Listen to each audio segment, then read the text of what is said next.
freshman school in Philadelphia. Hello!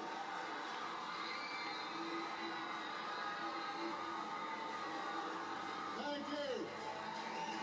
Thank you! Well, hello, Philadelphia!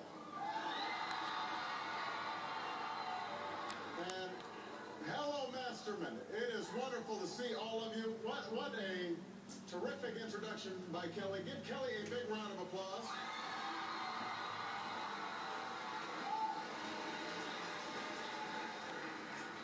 I was saying backstage that when I was in high school, I could not have done that. I would have muffed it up somehow. So we are so proud of you and everything that you've done, and to all the students here, I'm thrilled to be here. We've got a couple of introductions I want to make. First of all, you got the outstanding governor of Pennsylvania, Ed Rendell, in the house.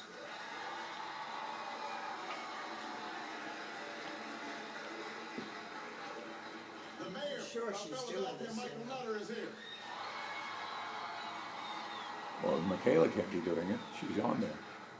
Congressman Shaka Fatah is here.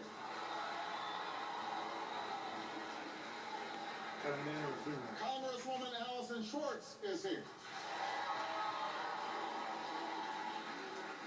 Your own principal, Marge Neff, I made is some here. salmon. I had some.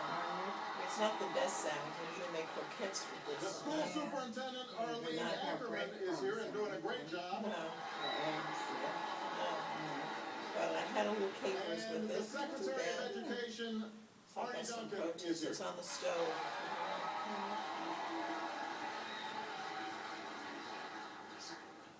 And I am here.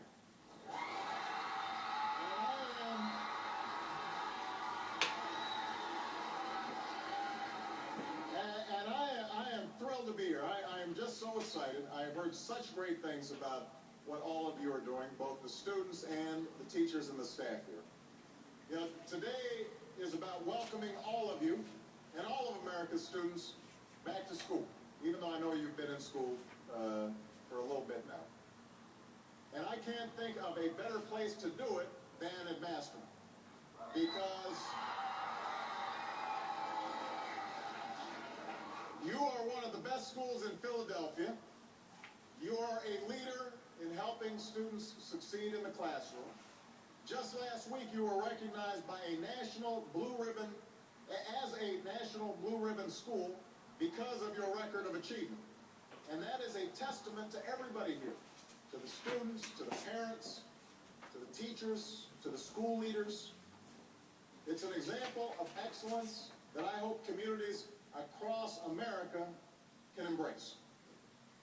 You know, over the past few weeks, Michelle and I have been getting Sasha and Malia ready for school.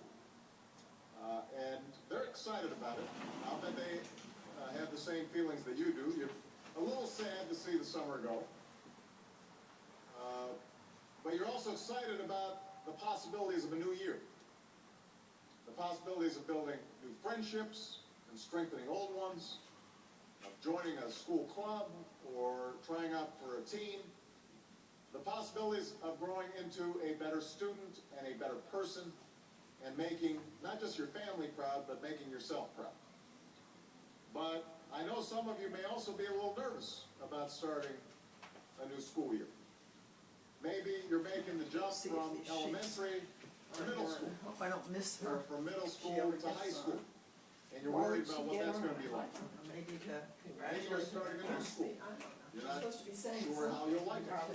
Trying to figure out how you're going to fit in. Or maybe you're a senior and you're anxious about the whole college process, about where to apply and how you can afford to go to college. And beyond all those concerns, I know a lot of you are also feeling the strain of some difficult times. You know what's going on in the news, and you also know what's going on in some of your own families. You've read about the war in Afghanistan. You hear about the recession that we've been through. And sometimes maybe you're seeing the worries in your parents' faces or sense it in their voice. So a lot of you, as a consequence, because we're going through a tough time, as a country, are having to act a lot older than you are. You got to be strong for your family while your brother or sister is serving overseas, or you've got to look after younger siblings while your mom's working that second shift, or maybe some of you who are a little bit older, you're taking on a part-time job while your dad's out of work. And that's a lot to handle. It's more than you should have to handle.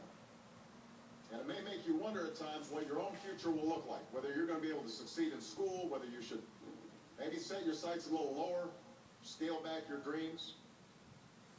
But I came to Masterman to tell all of you what I think you're hearing from your principal, your superintendent, and from your parents and from your teachers. Nobody gets to write your destiny but you. Your future is in your hands. Your life is what you make of it. And nothing, absolutely nothing, is beyond your reach.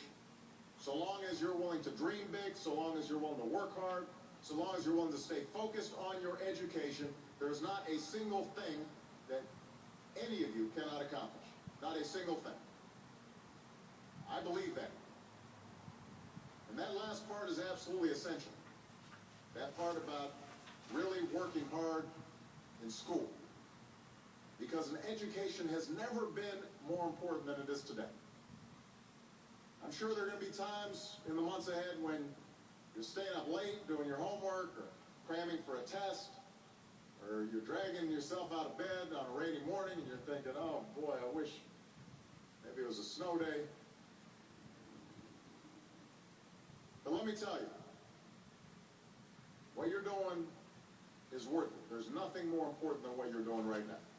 Nothing's going to have as great an impact on your success in life as your education, how you're doing in school. More and more, the kinds of opportunities that are open to you are going to be determined by how far you go in school. The farther you go in school, the farther you're going to go in life. And at a time when other countries are competing with us like never before, when students around the world, in Beijing, China, or Bangalore, India, are working harder than ever and doing better than ever, your success in school is not just going to determine your success, it's going to determine America's success in the 21st century. So you've got an obligation to yourselves, and America has an obligation to you to make sure you're getting the best education possible. And making sure you get that kind of education is going to take all of us working hard, and all of us working hand in hand. It takes all of us in government, from the governor, the mayor, to the superintendent, to the president, all of us doing our part to prepare our students, all of them, for success in the classroom and in college and in a career.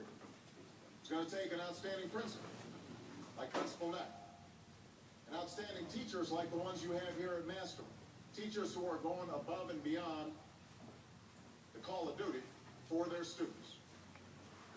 And it's going to take parents who are committed to your education. Now, that's what we have to do for you. That's our responsibility. That's our job. But you've got a job, too. You've got to show up to school on time. You've got to pay attention in your class. You've got to do your homework. You've got to study for exams. You've got to stay out of trouble. You've got to instill a sense of excellence in everything that you do.